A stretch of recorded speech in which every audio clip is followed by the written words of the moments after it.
we were starting the presentation out trying to explain what PIRCH is. And on a simplistic level, you could say it's an appliance store, because that's part of the product that it sells. But it's really not. It's an experience. It's a journey.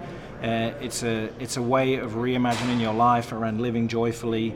And appliances are the device by which we take people there.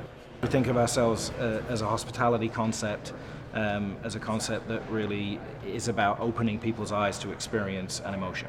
You never know what somebody's going through when they walk through your doors. So they're not a customer, they're a guest. And so from the minute they walk through our doors, we offer them a complimentary beverage.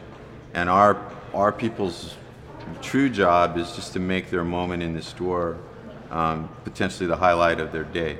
And if we do that, then ultimately people know why we exist, not just what we do. And ultimately, why is more important than the what. I think it's the future of retail. I mean, I don't care about the category, I don't care about what product you're selling or how you're selling it, but if we can't make connections with people, if we can't create spaces that people love to go to, if we can't create environments that would drag you off your couch out there into the real world, then more shame on us, because we should be able to do that. It should be an amazing thing to do on a Saturday afternoon. It should be what you want to spend your time doing, because it can be fulfilling, it can be joyful.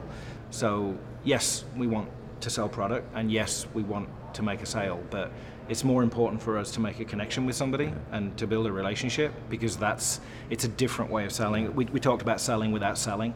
And so, again, making that connection between you and the person, and also between the person and the product, is a completely different way to think about it. We also talked about, can we create an environment that is built around how they want to buy, not how necessarily we want to sell. And again, that is a very alien concept to a lot of retail, because they're trying to figure out how they want to sell it with inventory and training and people and process. And we're like, how do you want to buy? And when we know how you want to buy, we'll build the retail concept around that idea. We were actually asked this question in the session is, what are your plans for digital? And we don't really have any, because it's a different kind of experience. We're trying to do something that you can't replicate online, or you can't replicate in an app.